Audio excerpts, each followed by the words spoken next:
Hey guys, welcome back to Trekyards. As always, I'm Captain Foley. I'm Commander Cockings, and I'm Josh Singer. welcome, welcome. Yes, and Josh is a very special guest. He is the lead designer and creator of Star Trek Adversaries, which is a new computer and mobile game, I guess, is the best way to describe it. Let's call it an experience. Star Trek Experience. There you go. Well, the experience was cancelled, but this is very alive. Wow, this intro is a tangent, isn't it, Stuart? It is. It's very bad. So let's start at the beginning then. What was the genesis for Adversaries, and how long have you been working on the game? Because it's pretty new.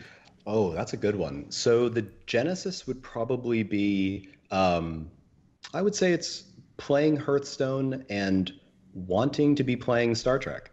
I think games like Hearthstone, Shadowverse, Elder Scrolls Legends, they've done a really good job of taking the paper TCG genre and really bringing it into both video games and more of an arcade and quick gameplay style that is both accessible and just fun, just very, very fun. And we kind of stepped back and said, well, why are there not other intellectual properties that we want to see with this? Specifically, why isn't there a Star Trek game like this? This seems like it would make a great Star Trek game, especially because in the past, it was a great Star Trek game when it was a TCG. So for us, it was kind of, there's an underserved market. There's Star Trek fans. There's a genre that we as players want to play and want to see in that genre. And so it seemed like a natural thing to start doing. The project itself is about coming up on 2 years old. It was started largely as an internal project at our sister studio, Lola Visual Effects. We have a lot of internal talent there who worked in the game industry, including myself for a long time before migrating to film and visual effects. And when we got an opportunity to expand as a company and delve into other media forms, we realized that we had all the talent we needed to pursue this as a real goal. So we did that, and the game started turning out very well to the point where we turned it into a real project. So unlike some projects where a company comes to you and says, make this thing, it truly was a passion project. You had an actual idea, and you turned the idea into, in a sense, a workable business model because of the passion for the idea. That sounds kind of unusual. There's a company called CD Projekt Red that's very well known in the industry. They make the Witcher franchise. They did something similar as well. We're fans of that studio as well, where they started and said, we're just going to make this game and then see if we can really make the game once we get it to that point where it's fun. And we did the same thing, where we didn't start with a generic card game and say, well, let's see what intellectual property we can stick on top of this. We made a Star Trek game and brought it to CBS as a Star Trek game, saying this is the game we want to make. So from its inception, this has been a Star Trek game, made for people who love Star Trek games. And I got to say thank you for reaching out to us so early on, because as everyone knows, we are ship guys, and this game really shows off the ships. There's a section where you can rotate the models and take a nice look at them, and there's some fantastic stuff. So I really appreciate that. I'm not really a card game kind of guy, but I've kind of got into this because the ships you see on screen are so well done and look so fantastic in the battles that I'm learning how to play a card game now, and I really never thought I would. I've owned other card game decks. I got the old Star Trek TNG deck and stuff, but it was just for collectibles' sake. I never actually played it, so it's fun to get into this, and the ship models are fantastic. Thank you. We have two teams of artists actually working on the models. We have a team in Ukraine of about 5 people that has been doing most of the original series TNG DS9 models. And then for the new work that is all very much under heavy protection from CBS, that is all done at Lola. So the same people who are modeling Vision for Marvel, the same people who are modeling, there's so many franchises I can't even think of another off the top of my head, but you get the picture.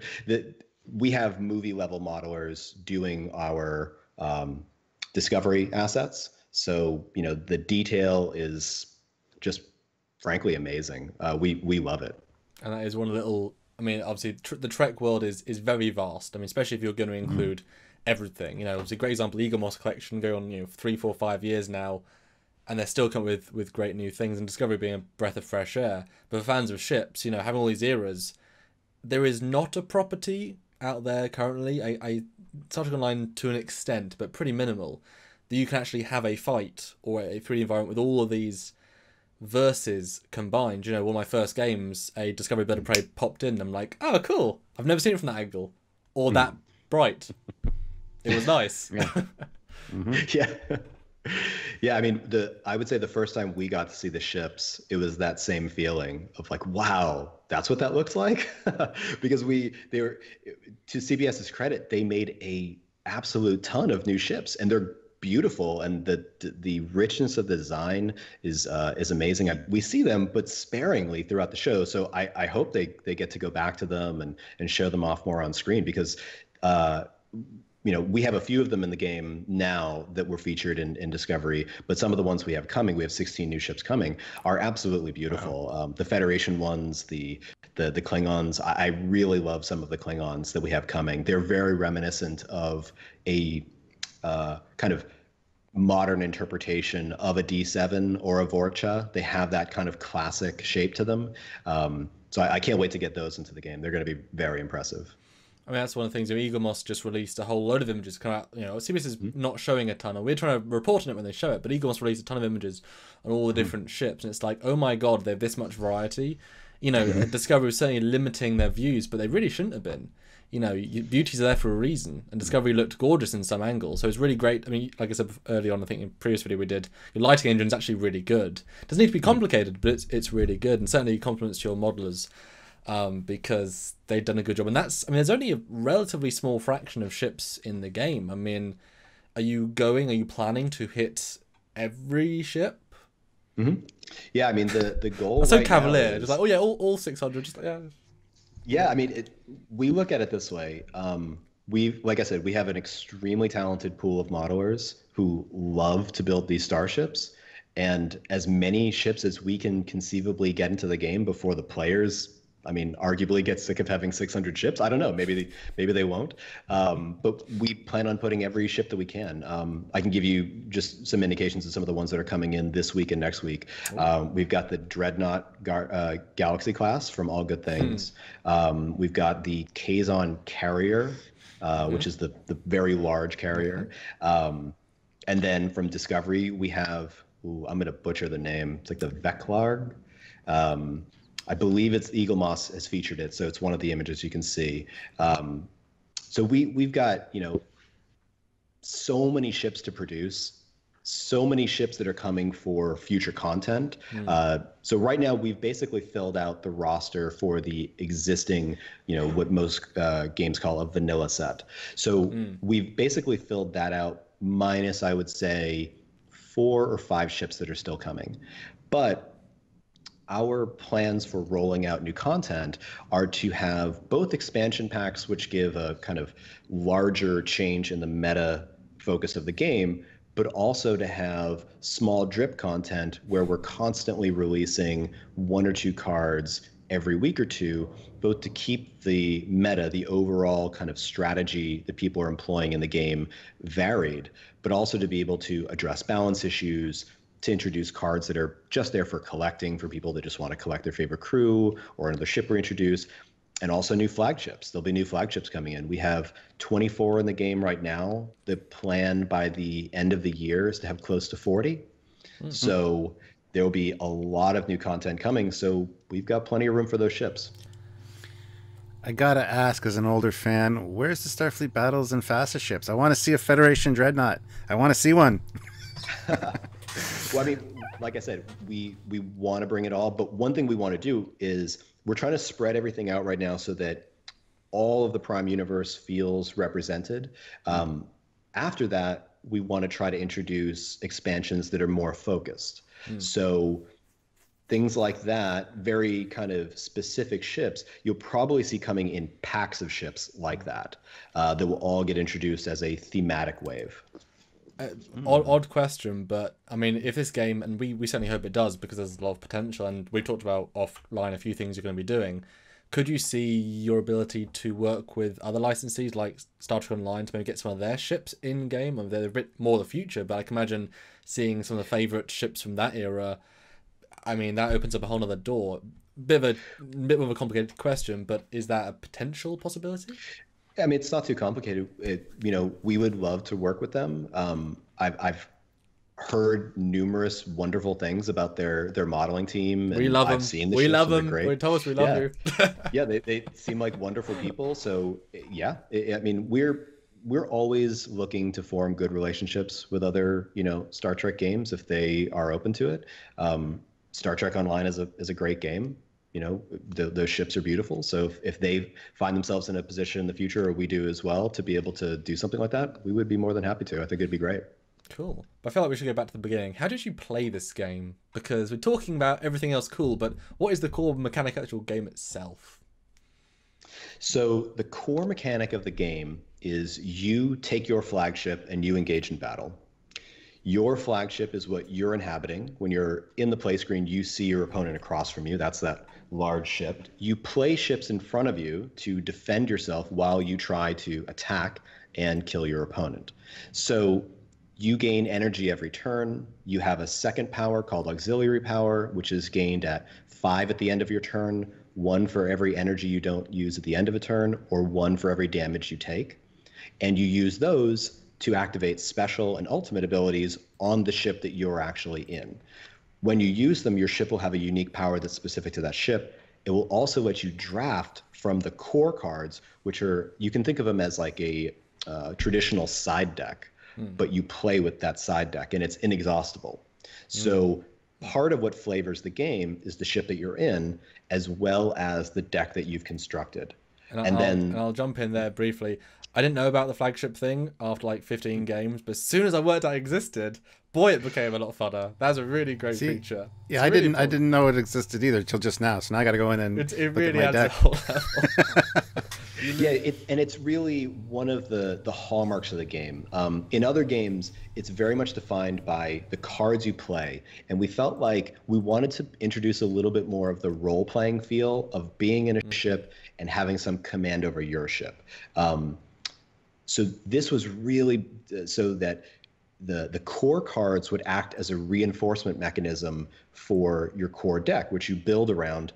But there's luck involved because you don't know which ones of your 8 core cards you'll see when you only get to draft 3. And it's like opening a little pack of cards every time you do it, because there's rarity involved. You have epics, you have legends, you have rares, and you have commons. The commons and the rares are inexhaustible, but the epics and the legends you can only choose once. And those are very powerful. So there's a little bit of luck, there's a lot of choice, and I can't tell you how many times I've fought a game that's come down to the last turn and I've lost and said, was that just bad luck? And then I think back to the choices I made each time I made a draft, and I think, no, if I had drafted that different card, I would have won this game. And that's one of the things we really wanted to do, was to make sure that players always felt like, wow, there's a lot of agency in this. There's a lot of choice. When I lose, I don't feel like it was deterministic and the cards just lost me this game. I feel like, no, I can get better. I can learn. I can make better choices, and I can overcome bad luck in this game. And so that's why that mechanic exists. And to be fair, in an environment where gamers, and this is obviously a game for gamers as well, just Star Trek fans, the idea of microtransactions and play to win or pay to win, having the knowledge at the end of a fight and actually, because at the end of the day, it's all an algorithm, it's all a computer 1 and 0, but building it fairly so that you do feel, like you said, that you weren't cheated out of victory, but it's actually about choices. Skill equals progress. Obviously, progress can mean you burn through the game quicker, but there's always more expansions, and you've already done quite a lot already. So that's great to hear as a sort of gamer. I used to be more, but that's good to hear. And part of what we're trying to do with this game as well is games like this are notorious for being very expensive. Whether it's Magic the Gathering as the paper game, or Hearthstone, or any of the other variants. One thing that we're trying to do is make this really accessible. We are introducing subscription plans to make sure that people who can't buy 50 packs at once can buy 1 pack a day for $5 a month. Wow. For people who maybe even can't afford that, every single time you win in a ranked multiplayer game, you get a reward. And there is no differentiation between premium currency and sweat currency. You win the premium currency when you win.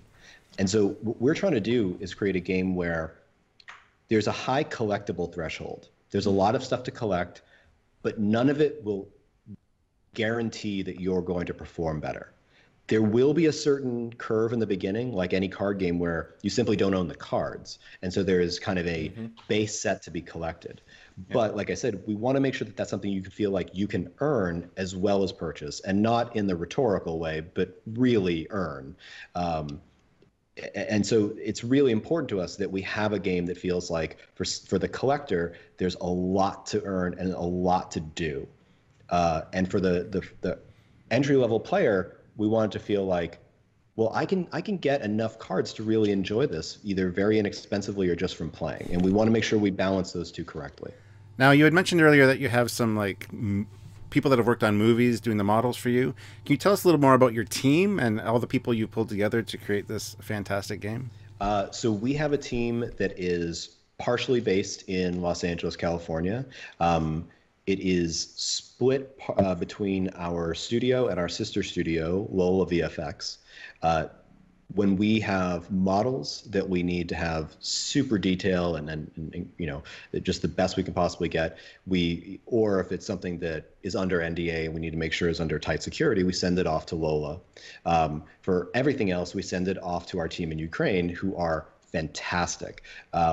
They have done such an incredible job. I hesitate when I talk about sending things off to Ukraine for people to think that we are talking about outsourcing or something like that. This is a team of people that we hired. This isn't an outsourcing studio we pay. We built this team. I know all of them by name. They're wonderful people, and their models and their skills are exceptional. They're really second to none.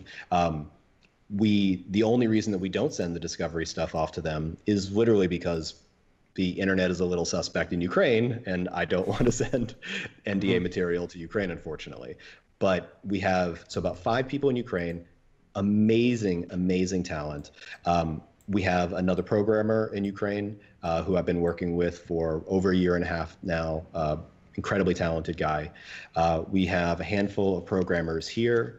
And then, of course, we have the art department at Lola that helps out with the kind of higher res models.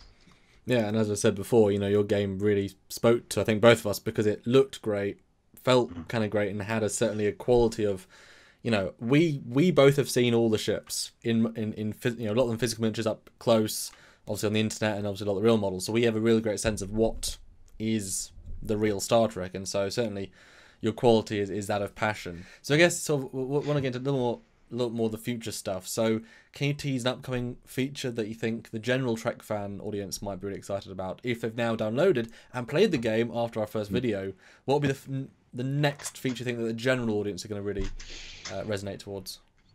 Well, the next big feature we're rolling out is going to be the move to Steam in just under 3 weeks. That actually will come with a fairly large change in the game. Right now, our multiplayer is largely built on a, call it a one-size-fits-all back-end solution for online connectivity. So it has a lot of issues. It works, but if you have a slightly slower net, or if you're playing on Wi-Fi and you get a lot of dropped packets, it's not the best at compensating. When we move to Steam, we have a completely new backend that's going in for, it's a custom built server just for this. In fact, one of the things that we're going to be able to support, depending on server space, but definitely you know, within a limited range, is reconnect on disconnect, not just when you get disconnected, but even if your client crashes. The reason that's important is because for anyone who follows the competitive Hearthstone kind of market, they know that they have trouble with tournaments because if the client crashes, there's data that's actually used for that game on the client at that time. You have to restart the game. There was a tournament recently where a player had to restart who was clearly winning a game and then subsequently lost. So we're not only building it from the back end up to make sure that we can reconnect you from any state, but we're actually working towards hopefully the eventual goal of having something like a Words with Friends type system where we could have asynchronous play, because you can have a game on the server that is a month old and you can still log into it and take your turn and then go do something else. So while that feature is a ways away because the storage to keep that many games alive at once would be a little bit hefty for the time being, the new technology to allow that reconnect state, which allows for tournament level gameplay, is coming very, very soon. So I'd say that's the next kind of feature that's coming. All right, so I guess final question. Besides the fact that both Samuel and myself are both in the game, and we have a Team Trekyards fleet, just so you guys are aware, why else should Trekyards fans be excited about this game? I mean, I have said that the ships are fantastic, and we are ship guys here, so... But we're biased? Well, so is he, to be fair. We're all biased, we all like the game, but why specifically, to our fans that are watching, why should they be excited? The ships. The ships are great. And there are a lot of them. And one of the nice things that we introduced maybe 3 patches ago, I believe, was hull skins. So basically, if you are playing with the Vorcha or you're playing, well, yeah, I'll use the Vorcha as a good example. You can play with the Vorcha and your opponent will see the Vorcha. You can also equip a skin and you can use, let's say, a Ferengi Decora. So here I've swapped the Vorcha for the Gorn ship, which is one of the skin options that you can use. So nice. I would say one of the great features is that not only can you tumble around these ships and get to look at them, but you really get to inhabit them. You get to be the captain of hundreds of ships. Very cool. And yeah, that is exciting. So guys, if you get this game, which you should be doing, look up in the fleet section, look up Team Trekyards, and you can look up the commander or myself. I'm under Captain Foley. And I'm under Commander Cockings. It's actually very good we're this early because it's perfect. Exactly. So anyway, thank you very much, Josh, for coming on and talking about the game. Wish you all the best in the future. This thing looks fantastic, and it can only get better from here. So, and we haven't even mentioned, specifically in this episode, all the exploration stuff, the bigger universe. I mean, this is just the broad strokes again, but with more detail. So much more. And I think me and Stuart can both tell that you want to do more, and so we'll want to keep following this and look at new patches and keep people excited because, hey, every time we make a new ship and release it, maybe we should look at that and such because, you know, ship guys, ship game. Sounds good. Match made in heaven. All right, guys, so please hit that like button. Don't forget to subscribe to the channel and check out... and to be fair, where can we find Adversaries? Where is it? Yes. Where can you find it on the internet? So it can be downloaded from StarTrekAdversaries.com or PuppetMasterGames.com. Is there a Facebook, Twitter, or YouTube or anything?